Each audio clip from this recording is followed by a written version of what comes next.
Le Seigneur soit avec vous. Et avec votre esprit. Évangile de Jésus-Christ selon saint Matthieu. Gloire à toi, Seigneur. En ce temps-là, Jésus disait à ses disciples, « Nul ne peut servir deux maîtres. Ou bien il haïra l'un et aimera l'autre, ou bien il s'attachera à l'un et méprisera l'autre. Vous ne pouvez pas servir à la fois Dieu et l'argent. C'est pourquoi je vous dis, ne vous souciez pas pour votre vie de ce que vous mangerez, ni pour votre corps de quoi vous le vêtirez. La vie ne vaut-elle pas plus que la nourriture et le corps plus que les vêtements?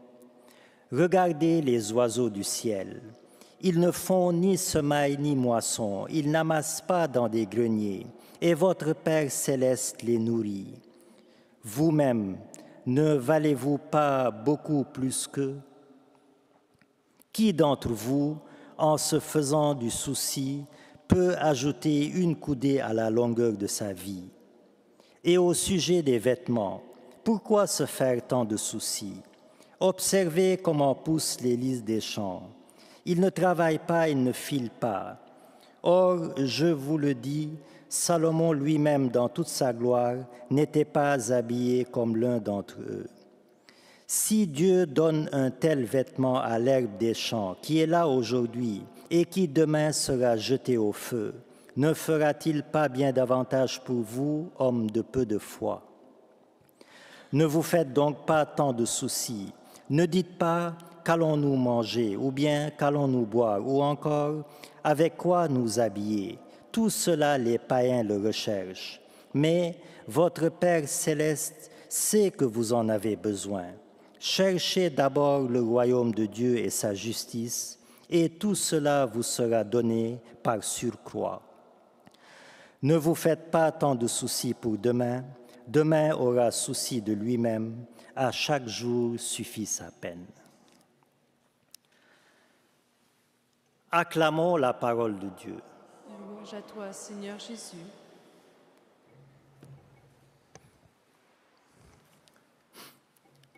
Vous ne pouvez pas servir à la fois Dieu et l'argent. Et le jeune Saint Louis de Gonzague que nous fêtons aujourd'hui, dont nous faisons mémoire aujourd'hui, a bien saisi cet appel du Seigneur et il fut très tôt, très jeune, révolté contre l'opulence, contre le luxe, contre la richesse démesurée et outrancière de certains, alors que d'autres gisaient dans une misère inhumaine. L'argent est la racine de tous les maux, nous dit saint Paul. Quant à nous, frères et sœurs chrétiens, chrétiennes, ne nous trompons pas d'objectif. Notre trésor à nous, il est au ciel, et l'argent qui est sur la terre n'est que des miettes par rapport à ce trésor qui nous est promis au ciel. C'est un peu, si vous voulez, comme si on promettait à quelqu'un la somme de 1 milliard de dollars à Québec. Alors, il prend sa voiture de Montréal pour aller à Québec, pour prendre possession de cette somme. Va-t-il s'arrêter en chemin s'il voit une pièce de 5 centimes au bord du chemin? Bien sûr que non. Car le pactole qui l'attend à Québec est infiniment plus valeureux que cette miette de 5 sous qu'il a vue sur son chemin. Il en va de même pour nous, chrétiens. Durant notre voyage sur terre, eh bien, que l'argent ne nous arrête pas, car le trésor qui nous est promis au ciel est infiniment, et j'allais dire incomparablement plus valeureux que l'argent sur terre. Et pour bien prendre conscience du danger de courir après l'argent, et je dirais même pour prendre conscience de l'absurdité de courir toute sa vie après l'argent, eh bien, il suffit de me souvenir de ma fin, de me souvenir que je suis poussière et que je retournerai à la poussière. On raconte que 2 hommes se disputaient violemment une terre en héritage. Alors chacun essayait de justifier que la terre lui appartenait. Un sage passait par là et puis on l'interpella pour trancher le différend. Alors, il n'a pas interrogé les deux hommes. Il les a plutôt fait taire car ils vociféraient l'un contre l'autre. Il a fait taire les hommes et il a interrogé la terre.